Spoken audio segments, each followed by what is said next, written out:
Coming to you from our opulent and luxurious 4x8 refurbished room closet at the national headquarters in Indianapolis. With duct tape studio lights and a mic that you barely can hear, we hope to entertain and educate you. This is the Tango Alpha Lima podcast. They call me crazy cause I'm facing all my giants. They try to scare me into thinking I can fight it. They tell me I should never even think of trying. But that's just me, I'm gonna live out in defiance. Hello, and welcome back to the Tango Alpha Lima podcast. Jeff Daly, why did you not tell me that I had a picture of Cam Newton on my wall? Now I've had it up there for, terrible. I'll get a Mac Jones picture. Anyway, joined as always by my co-host, Jeff Daly, of the Hollywood Dailies and the Michigan Dailies. Jeff, how are you today?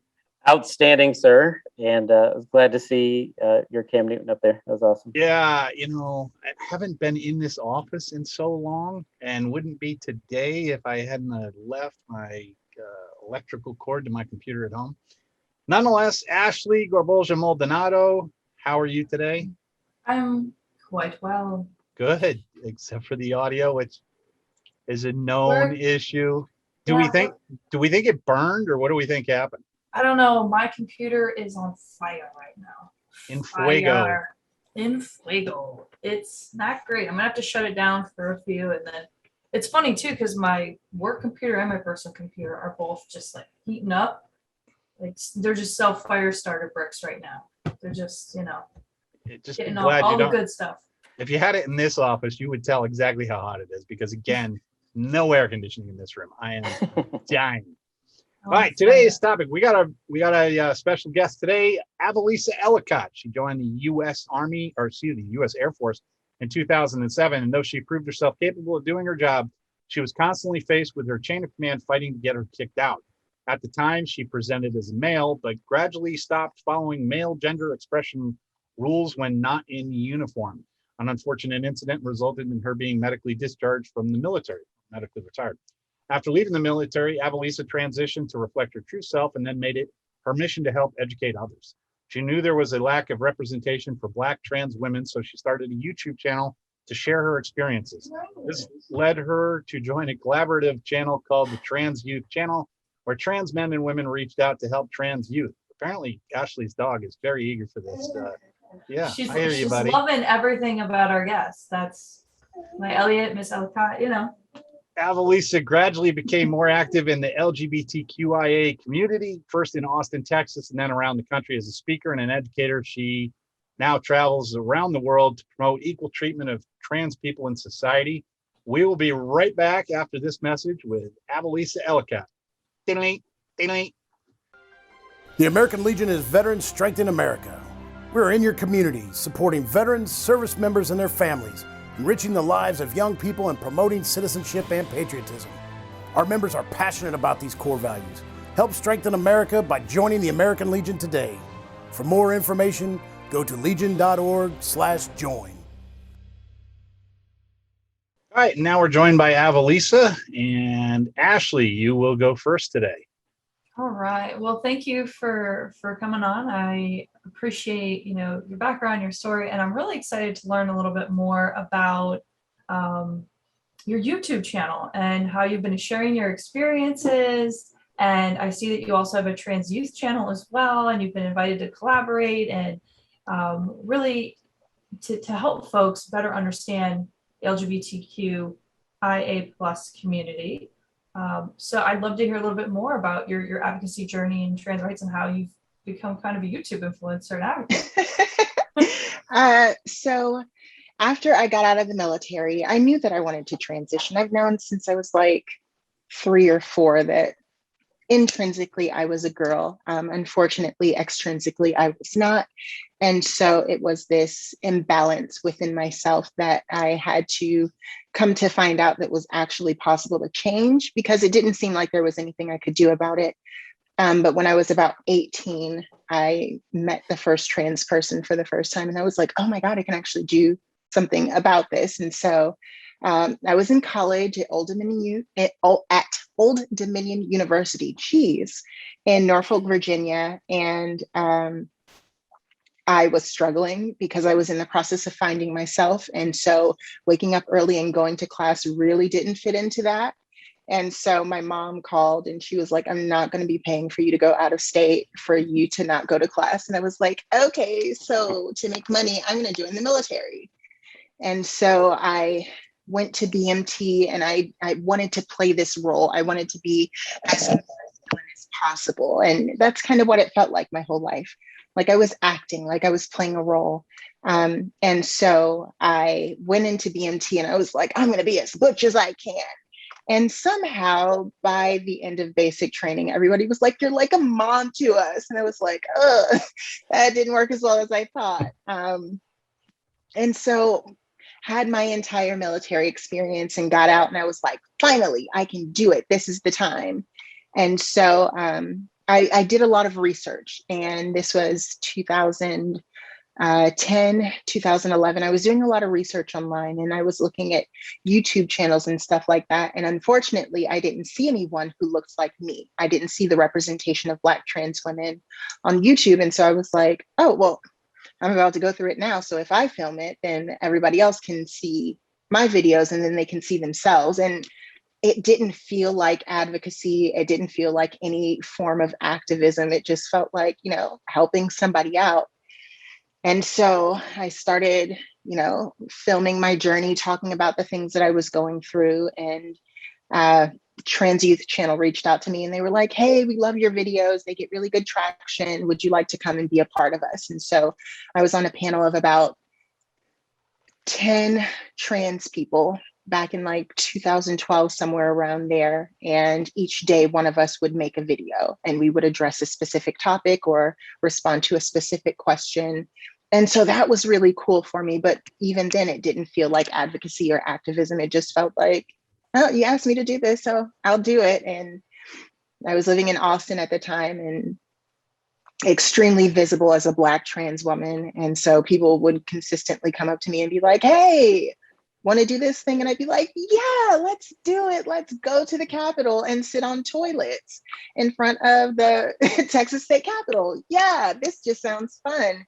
And slowly but surely, I started to realize, oh, I'm an advocate. I am standing in a place and I am being visible for a community that can't be visible because it's dangerous. We live in a world where the life expectancy of a Black trans woman is 35 years old, and being 34, that's extremely scary. And so to be able to be visible and give an example of what our lives can be as trans people, and I'm living wonderfully, it feels like that's what I can do. And I do my best to educate and, stuff like that. I didn't try to do it. It all happened by accident. But now that I realize that I'm doing it, I want to do as much as I can to make the world a better place for everyone. Well, I can certainly appreciate that. We call that second service or accidental advocacy on the show. I find all too often, when the Legion asks, oh, hey, you want to do this? I'm like, yes, let's do it. So I know all too well what that feels like. And I appreciate what you're doing for the community. It's incredibly important. And, we're just, we need role models. We need role models. Mm-hmm. We need folks that can be the voice that I will watch me and make stuff happen. So actually, I'm really curious more about this sitting on toilets in front of the Capitol building. Like, I want to dive into that because I'm like, what? This sounds wonderful. I can run through it quick. It. Yeah. It was during the very turbulent time where people were like, you can't use the bathroom in the women's restroom. And it had gotten really big and people were writing legislation around it. And so it was an anniversary of Stonewall. Me and a bunch of other drag queens and trans people, we had toilets brought to the Capitol, and it was rainbow toilets, so one of each color, and they sat them on the steps of the Capitol, and then we sat on them in front of the Capitol and sang "We Are Family," I believe. I love it. We need a photo. We have to put it in the show notes because I actually just glorious. ran across it not too long ago, and I was like, I did sit on a toilet in front of the Capitol. That's something that I did. Bucket list, check. Very cool. I love it. So I will pass the next question off to, I believe, Jeff. Yeah, Jeff, Jeff, are you going to ask more toilet questions? Because I am not going to ask. I'm not going to ask any more toilet questions other than the fact that the color of the toilets is one thing, but doctors always want to know the color. Yeah. What's in the toilet. Thanks, Jeff. Thanks for going there, Jeff. This is what I put up with. Okay. All right. I'm still trying to get over the fact that you were asked if you wanted to do the podcast. Like, I was never asked. I was voluntold. So I got a little resentment towards both of you right now. All right, go, Jeff. All right, Avalisa, I'm the one with the tough questions. So Okay. I'm gonna have to let out. I have to let out a little bit of my bias. I have a problem with your life, and this is it. You were born in New Orleans, raised in Hawaii, and even lived in Austin, and those are 3 awesome cities. And I don't know how one person gets to live a life where you live in all of those. What are you saying about Omaha? That's her payment for getting to live in Hawaii, New Orleans. And I've not been to Austin yet. I'll get there in November, but those are all awesome places to live. And I got a little bit of resentment that you got to live in all of them, but I'm gonna let it go for professionalism. No, it's okay. It's okay. Hold on to it. Hold on to it. So it's great. As and what you said earlier kind of goes against the preface of my question. The preface of my question was, I kind of feel like the masses are maybe slowly moving away from the debate of whether trans does or should exist. I think the bigger argument, which you touched on, because Ashley did a follow-up and stole my question, is that we are now in a debate of the logistics of coexistence, meaning about the bathrooms and about sports participation and about participation in the military. Now, since this is a veteran military show, I'd love to get your perspective on the military part, but if you feel free, you've already talked about the restroom aspect, but if you have some thoughts on sports as well, that would be awesome too. Okay, so I have an answer that kind of covers everything, and then I'll try and pop into specifics. So when it comes to coexisting and being a society, my life, my particular life is my own existence, and your life is your own existence. And though, because we do share similarities, we may line up in certain places, we're still completely different people. I can't know everything about you without asking you. I can't know the things you like, the things you dislike. I can't weigh in on anything about your life without actually knowing you and knowing your story. And so we're at a time in society where all we really need is empathy and to realize that people are just people. And I think it's so often we want to get into the bottom of it because it's something we don't understand. I have met so many people in my lifetime, like you said, born in New Orleans, raised in Hawaii, then we moved to Virginia. And then at some point I lived in Germany for like 6 months. I've traveled the entire world and I've met so many different people, especially at a very young age. And so I came to understand that people are different, and without actually talking to and understanding these people and the differences, I cannot empathize with them because as a person, I want to understand, and I need to look deeper to find something, to find a reason to empathize, instead of just realizing that this person is a human being going through who knows what kind of struggle, and just being kind is enough. And so when it comes to bathrooms, we could just move to the place where, we have open gender restrooms, because everybody asks, what are people's problems with trans people going to the restroom? Honestly, it all goes back to men, because the thing is that women are afraid for their children to be in the bathroom unsupervised with a man, because what a man might do, because of everything that we've seen in all of these movies and all of this television. Lifetime is terrible. Lifetime is terrible. And it creates this fear that something bad is always going to happen. And so that's what the real issue is what bad could happen. And when I go to the bathroom, I pee, I may poop, I wash my hands, I look at myself in the mirror, and I walk out. That's it. If I go in with someone, I might have a conversation, but there is no malice behind me going to the bathroom, just as there is no malice behind other trans people going to the bathroom. Now you have sickos in the world. You have really disgusting people. And I don't think that the sign on the outside of the bathroom is going to stop them from doing what they want to do. So this idea that allowing trans women to use the women's restroom is going to open up a door for a man to dress up as a woman and get breast implants and start hormones just so that he can harm somebody. No, he's just going to go in there and harm somebody. People are terrible.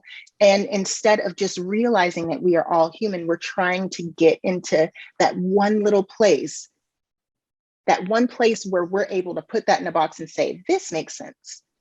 This is how I see you. This is how I see you. This is how I see you. Instead of just seeing people as humans. When it comes to sports, like, I have my own very unique views when it comes to sports, and I'm allowed to have my own views because I'm me, Avalisa Ellicott, and trans people are not a monolith. When I speak, I don't speak for every trans person because I'm not the Lorax. And my very specific views go back to misogyny and the fact that men and women's sports are divided in the first place. And we did that because we said women are weaker than men. And so that's where all of this crossover is happening, because we're saying that women are weaker than men. But if you train a woman next to a man and they're racing each other in track, or, you know, whatever, they're doing hurdles, I don't know. But if they're going against each other, they're trying to beat each other, and they're going to get stronger, and they're going to work themselves. But if you put a group of people here and you say the strongest out of you is going to lead the pack, and you put a group of people here and say the strongest of you is going to lead the pack, instead of putting the two strongest together and letting everybody fight against them, you're going to have that separation. Because I have seen women, trying not to cuss, I have seen women boxing who could take anybody down. And it wasn't this idea of, oh, she's weaker because she's a woman. Yeah, there's a fat to muscle ratio that happens within women, but that's a limit that society has put on women. And so when we go into trans people participating in sports, we're saying, oh, a trans woman cannot compete with cisgender women because she's going to be better. She's going to be stronger. The only way she's going to be stronger or better is if she trained with men before she switched over, in my certain opinion. And we say that trans men can't compete with cisgender men because they're not going to be as good. This all goes back to saying that women are not as good as men. That's my thoughts on that. Can I just get a mic drop? But- Yes. Thank you.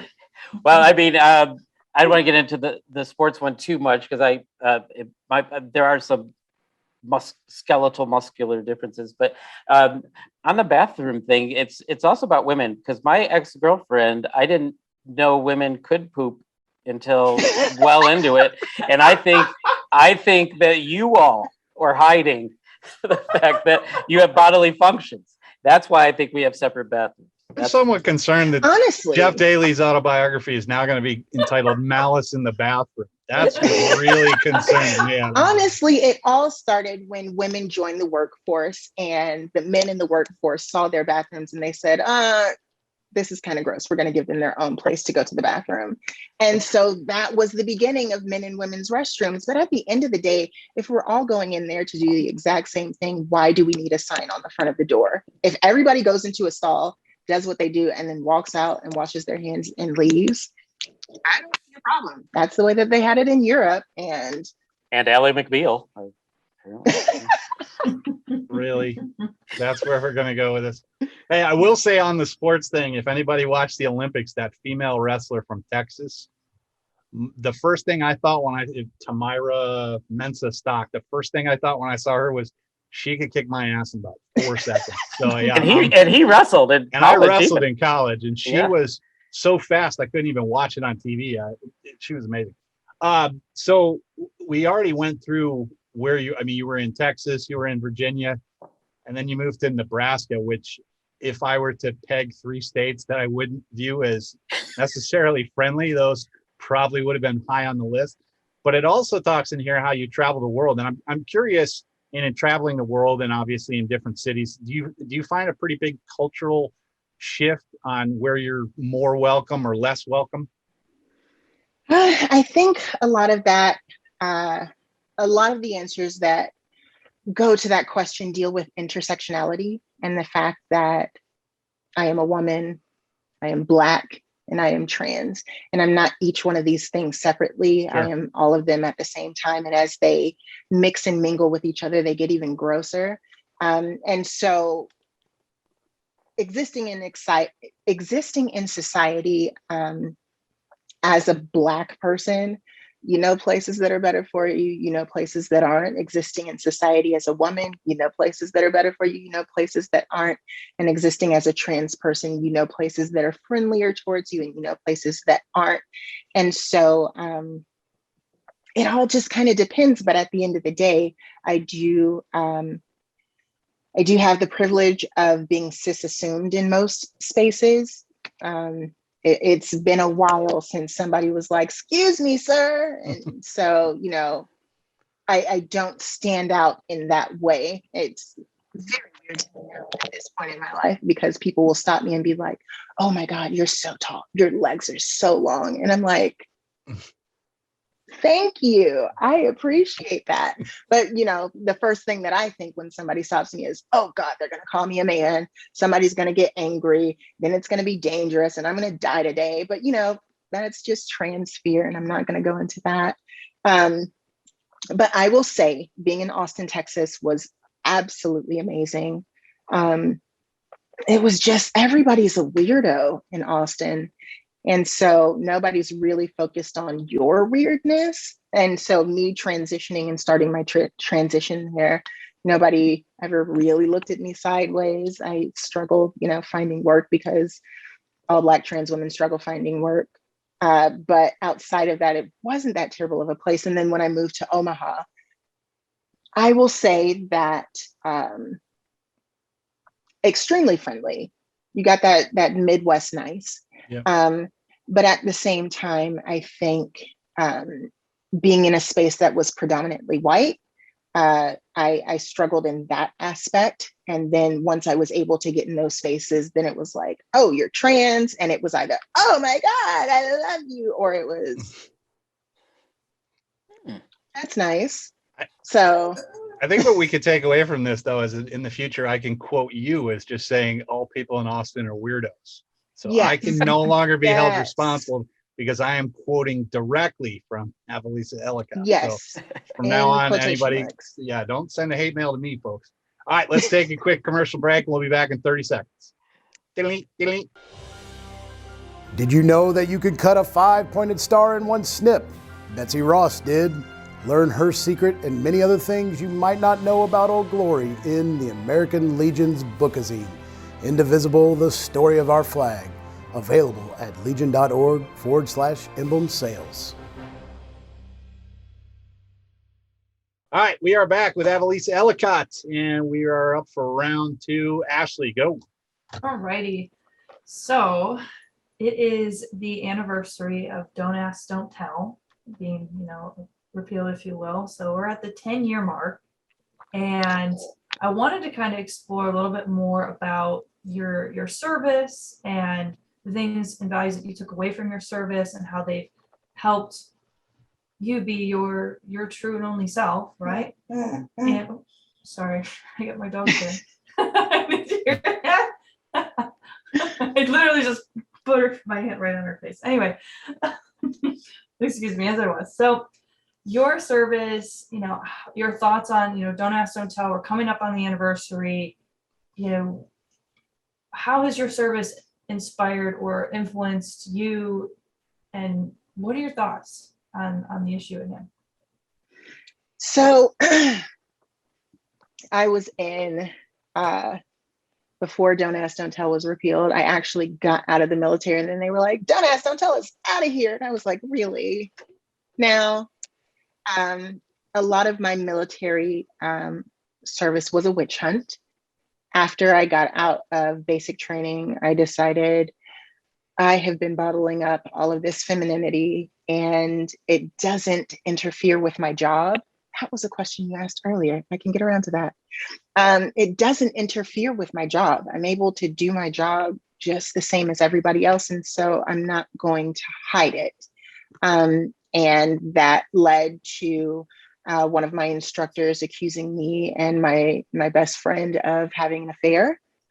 She was a Black woman as well. I was still male at the time, and he said that we were having an affair. Come to find out, the only reason that they started all of that in the first place was to get her in a room where she could say, oh, that's not what's happening. This person is attracted to men. This person is gay, because I was considered gay at the time. So that they then could kick me out because she would have credible knowledge of who I was. And so there was that. And there were a lot of things like that. For the most part, people just kind of left me alone. I was a flyer in the Air Force. And so, you know, that kind of takes you and puts you in a separate place from the rest of the military. But it was just really terrible. I was constantly talking. I don't remember the letters because it has been over 10 years since I've been out, but the lawyers on base, I was constantly going in their office and asking what could get me kicked out and how I needed to best protect myself to make sure that I didn't lose my job and my source of income. And a very terrible thing happened. And again, it was kind of centered around that. And the resolution was for me to get medical retirement. And so I have been out of the military for 10 years. And I don't think anyone who goes into the military and makes it through BMT can come out the same. It's a psychological thing. In BMT, they remold who you are. They remold the way that you think, the way that you react, and they make you a different person in a certain way. You're always yourself, but you process things differently. And being on the outside, being in the civilian world, I still process things the same way because you see the benefit of all of the lessons that the military teaches you. And I think that's one thing that I love about being around other veterans. And that's one of the reasons that you see a lot of veterans in spaces of leadership, because the military teaches you to do that. The military molds leaders. And so I think that's how I accidentally fell into advocacy, because I had already been molded to be a leader. And then you gave me this one specific thing that I could really stand up for better than anybody else. And it just kind of put me there. Roll back around to the other question. I think that trans people serving in the military, the issue is everybody else. And I think that's the issue with trans people in society. It's not about me. It's not about the way that I choose to live my life. It's not about anything about me. It's how everyone else views me and what it makes them think themselves. I'm not trying to go up to any kids and be like, hey, you should get boobs when you grow up. That's what you need to do because you're really a girl. Because that's not my life and that's not me. But if they see me and they see something in me that they see in themselves, that's them. Still not me. Me going to the bathroom, there's no issue with me going to the bathroom. The issue with me going to the bathroom is how everybody else feels about me being in the bathroom. And so as far as trans people serving, I don't think that there's physically anything that is wrong with trans people serving. What I think is the way that everybody else views trans people, and that they think that supporting trans people is making a political statement, that it's taking a political side. And I think that politicizing my existence is disgusting. I wish that we had served within the same ranks, because I also noticed, for those who are watching the video, you have some crowns in the back, and I would fix your crown every day, girl. Like, I'm telling you, like every day, just be like, she's living her best life. Let her be. The thing is that I did my job like well, and nobody Exactly. that I worked with had any issue with me. Like, I'd be in uniform and like my flight suit fit just a little bit differently than everybody else's. And because I could still do my job, nobody had a problem. Nobody that I worked with. It was all of the people in the upper ranks who heard somebody say something about me that had an issue. It never affected my job. Yeah, no, I as a woman in the military, I definitely relate to everything you're saying there, because I do my job, but why you treat me differently based on a social construct, or this over personification of masculinity when I'm being compared to or perceived as weaker. And I think there's a lot of like overall tie into what you've been discussing is like we have to be empathetic to one another, and we can live our own lives, our best lives, but it's usually going to be the people around us who are trying to dictate how they perceive our interactions with the world and others. So yeah, I appreciate you sharing. All right, Jeff, you're up. All right. So it sounds like you have two kind of takes on the military. There's the positive take of molding leadership and all that, and then of course some of the cultural issues of the military that kind of are contrary to your joy in living your truth. So, and I did notice on here, because again, I asked the tough ones, that you're not an American Legion member yet. And I'm wondering, does that have anything to do with negative experience in the military? But then you also said you like being around military people and having that same camaraderie and stuff like that. Does a veterans organization, is it off-putting to you, or because I know you'd be welcome in my post, but you don't live here. You live in Omaha. After, and I'm going to repeat it again: New Orleans, Hawaii, Austin, and now I hear Germany. So I got a little bit more problem with you now. You've added Germany. But well, I've dipped out of Omaha, and I'm currently living in Bentonville, Texas. But my husband and I did just buy a house, and so we're moving to Dallas. So I don't know whose post that is. There's a lot of posts in the Dallas-Fort Worth area. Okay. Yeah. See, we can talk about that. We can move forward with that. I think me being against veteran organizations would be extremely hypocritical, as I am the director of communications at TAVA, the Transgender American Veterans Association. It's an organization, a 501c3, that is 100% there for trans veterans to build a sense of community and to help people heal, because there is a lot of life experience as a veteran that you need to heal from. And then adding that on top of existing in this world as a trans person, having people who understand. I can talk to you guys without having to explain what being in the military was like. I can do that because we all share that commonality. And so to share two very major commonalities with people, it creates an amazing sense of community and openness.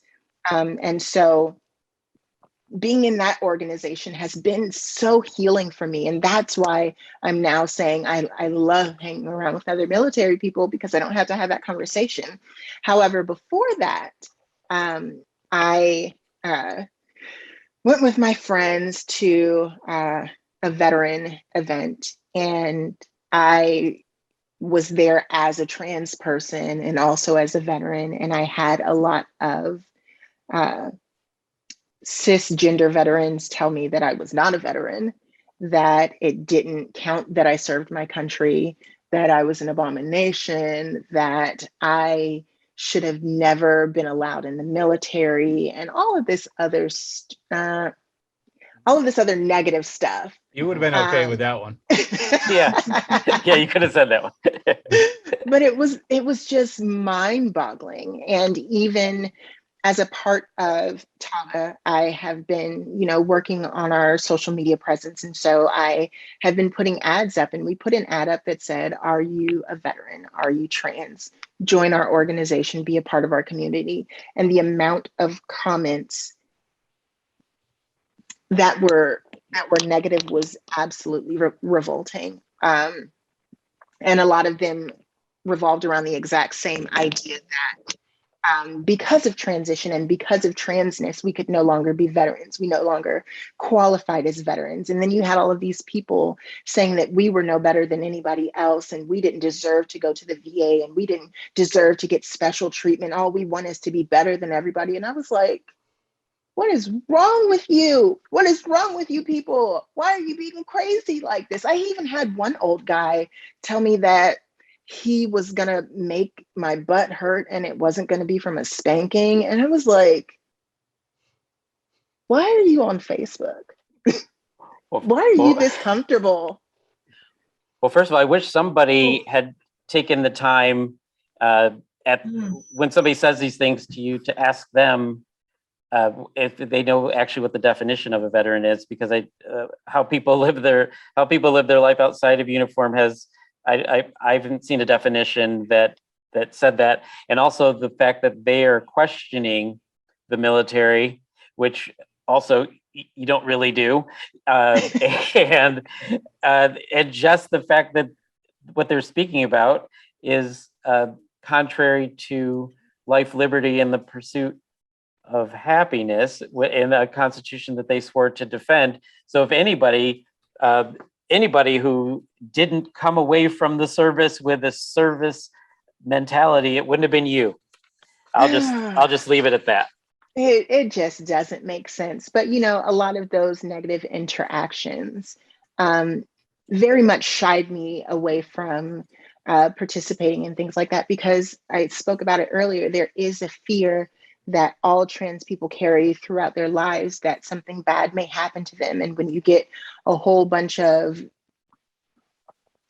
hyper masculine, hyped up on guns and shooting people in one room, and then the trans person walks in, like, your chances of being in danger are a lot higher than just going to a gay club. So it really steered me away. And I want to be able to find a balance where people can just be people and connect on the commonalities we have, instead of focusing on the differences that we have. All right, Jeff, because you're a friend, I'm going to give you an alibi on this one, but don't make me play lawyer guy. But life, liberty, and the pursuit of happiness is found where? Oh, not in the Constitution, I know. There we go. There All right, buddy. Like I said, I'm going to give you an alibi on that one. All right, Avalisa, where can people look and find you? Obviously, somewhere on YouTube, because you mentioned that. But like, if someone wants to get more information, what's their starting point? I am everywhere. You could Google Avalisa Gallo. That is my maiden name, and a whole bunch of stuff pops up. All of the links to my social medias will pop up as well. But if you want those specifically, I'm not going to give out my Facebook, because that is personal and private, and I won't accept people that I don't know. However, I am on Instagram. My user handle is Miss Avalisa, Avalisa. I'm on Twitter as well, but I barely use it, and it's the same thing, Miss Avalisa. If you want to go to the TAVA website, and that is www.transveteran.org. You can find a lot about me, a lot about my history, and a lot about what I'm doing with the organization. We are super duper busy. We have started a restructuring to bring the organization to newer veterans. I think, you know, the idea of veterans needs to grow. When you think about a veteran, you think about an old man wearing a Vietnam hat, an old white man wearing a Vietnam hat, and your idea rarely spreads outside of that. And veterans are young people, veterans are women, veterans are trans people, veterans are Black, veterans are Hispanic. There's the idea and the actuality are two completely different things. And so as an organization, I'm trying to bring TAVA more into reality and less out of idea with our membership base. And I'd really love to see that in a lot of other organizations. And so, yeah, that's how you can track me down. There we go. All right, Avalisa, thank you so very much for joining us. Jeff, Ashley, we'll be back in a minute. But again, thank you very much for joining us, Avalisa. Thank you. I appreciated it. So you were discharged with a 20% disability rating, but now you can't hear so well and need help. Contact an American Legion service officer. Service officers are free of charge, and they help all veterans.